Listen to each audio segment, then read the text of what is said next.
અનોખી પહેલ 262 ઇસમોને police headquarter બોલાવી ચેતવણી આપી કાન પકડાવી ગુનાઓ ન કરવા સમજાવ્યા।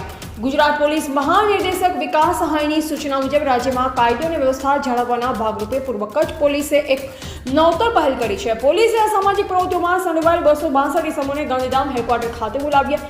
આ કાર્યવાહી અંતર્ગત સરકારી જમીન પર દબાણ, ગેરકાયદે વીજ કનેક્શન, અવૈધ નાણાકીય વ્યવહાર, દારૂ જુગાર અને મિલકત સંબંધી ગુનાઓમાં સંડોવાયેલ લોકોને નિશાન બનાવવામાં આવ્યા હતા। સરહદી રેન્જ ભુજના આઈજીપી ચિરાગ કોરડિયા અને પૂર્વ કચ્છના એસપી સાગર બાગમારના માર્ગદર્શન હેઠળ આ કાર્યવાહી હાથ ધરવામાં આવી।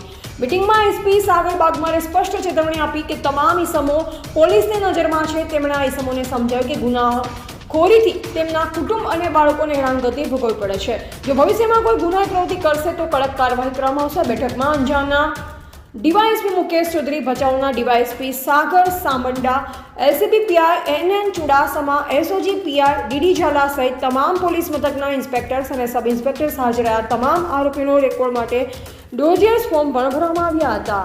આજે અહીંયા શેણઈ પોલીસ હેડક્વાર્ટર ખાતે પૂર્વ કચ્છ જિલ્લાના જે શરીર સંબંધી અને મિલકત સંબંધી છેલ્લા 4-5 વર્ષ દરમિયાન જે બનાવો બનેલ છે અને એમાં જે આરોપી સંકળાયેલા છે એ આરોપીઓનો અહીંયા જિલ્લા હેડક્વાર્ટર ખાતે એક ઇન્ટ્રોગેશન રાખવામાં આવેલો હતો અને એની સાથે સાથે એ લોકોને ખાસ સમજ પણ કરવામાં આવી છે કે ફરીથી ક્રાઇમની સાથે સંકળાય નહીં અને નહીં સંકળાય તો એમના પરિવાર અને એમનું સમાજને પણ જે છે અને ઓવરઓલ આખા આપણે ક્ષેત્રને પણ જે છે શાંતિ થાય અને એનાથી એમને પણ મદદ મળે અને એની સાથે સાથે આખા સમાજને પણ જે છે અગર ક્રાઇમ નહીં થાય તો બધાને જે છે સુખ અને શાંતિ રહે એ પ્રમાણેની ખાસ સૂચન આપવામાં આવ્યું છે। અને એની સાથે સાથે અગર કોઈ પણ જે છે જેમની ક્રાઇમ હિસ્ટ્રી રિપીટ થતી હોય તો એમના વિરુદ્ધમાં કાયદાકીય રીતે જે બેસ્ટ અવેલેબલ ઓપ્શન્સ છે એ પ્રમાણે બધી કાર્યવાહી જે છે